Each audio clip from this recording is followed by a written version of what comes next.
जब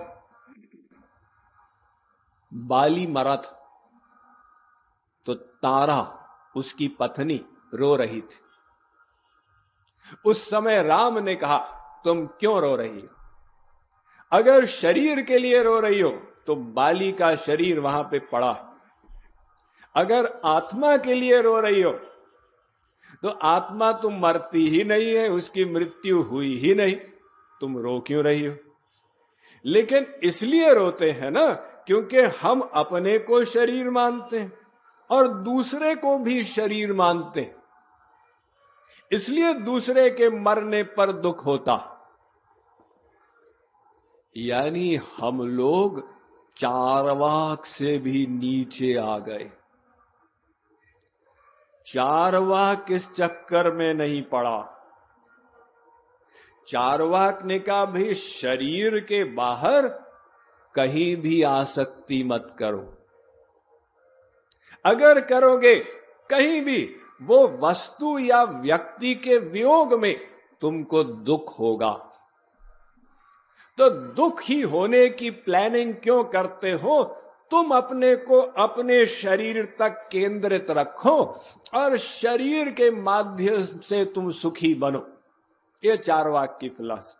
लेकिन हम लोग तो अपने को शरीर मानते, इतना ही नहीं दूसरों को भी शरीर मानते हैं और दूसरों में आसक्ति करते हैं, फिर दूसरों के वियोग में हम लोग रोते हैं। तो ये चारवाक का मत। अब इसके बाद आए बौद्ध मत। हम उसकी गहराई में नहीं जाएंगे, मूल स्थूल बात को समझ ले। बौद्ध धर्म ये कहता है कि आत्मा सनातन नहीं है।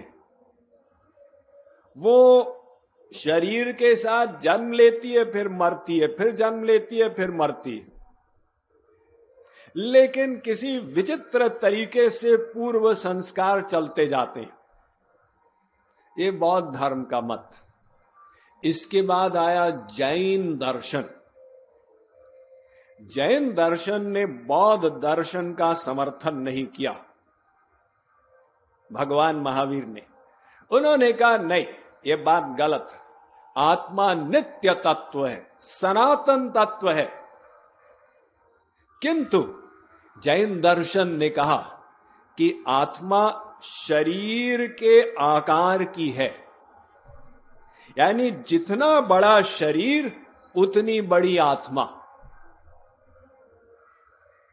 क्योंकि उन्होंने कहा ये आत्मा ने पूरे शरीर को चेतन कर दिया, इसलिए आत्मा शरीर के बराबर है। तो वेदांत दर्शन इसका समर्थन नहीं करता। यानी बौद्ध दर्शन को काटा जैन दर्शन ने, जैन दर्शन को काटा वेदांत ने। वेदांत कहता है कि आत्मा शरीर के बराबर नहीं है। अगर ऐसा होता तो मान लो कोई इस जन्म में हाथी के शरीर में है और अगले जन्म में उसको कबूतर का शरीर मिला, तो इतनी बड़ी आत्मा हाथी के बराबर की कबूतर के शरीर में कैसे जाएगी? इसलिए वेदांत कहता है आत्मा तो अणु है, छोटी सी है। कितनी छोटी है? बालाग्र शतभागस्य शतधा कल्पितस्य च भागो जीवस्य विज्ञेयस्य चानन्त्याय कल्पते। आप एक बाल के अग्र भाग को लीजिए, उसके आप काट के 100 टुकड़े कर दीजिए। क्या मतलब स्वामी जी, एक बाल के अग्र भाग के 100 टुकड़े? ये तो असंभव है। मान लो कि हो जाए। अब आप एक टुकड़ा उठाइए, उस एक टुकड़े के भी आप 100 टुकड़े कर दीजिए। जो आकार मिलेगा ये आत्मा का आकार है। एषः अणुः आत्मा, मुंडकोपनिषद कहता है, अणु प्रमाणात्। तो देखिए ये आत्मा के बारे में कितने सारे मत हो गए संसार में। एक चारवाक का मत, बौद्ध 4 मत, जैन मत। अब बौद्ध मत तो श्री कृष्ण के बाद में आए, क्योंकि गौतम बुद्ध को तो 2500 वर्ष हुए, श्री कृष्ण को 5000 वर्ष हो गए। जैन मत सदा से चला आ रहा है, क्योंकि भगवान महावीर से पहले भी इतने सारे तीर्थंकर हो गए। तो श्री कृष्ण के समय में भी ऐसे मत चल रहे होंगे, ये हम अनुमान लगा सकते हैं, क्योंकि श्री कृष्ण कहते हैं कि अर्जुन मान लो तुम उसी मत को मानते हो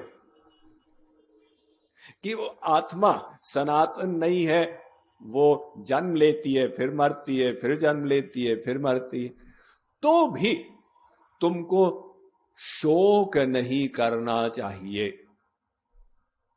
बार बार श्री कृष्ण इसी पॉइंट पे आके मारते हैं। न त्वम शोचितुमर्हसि नानुशोचितुमर्हसि नैवम शोचितुमर्हसि मा शुचः। अर्जुन शोक मत कर,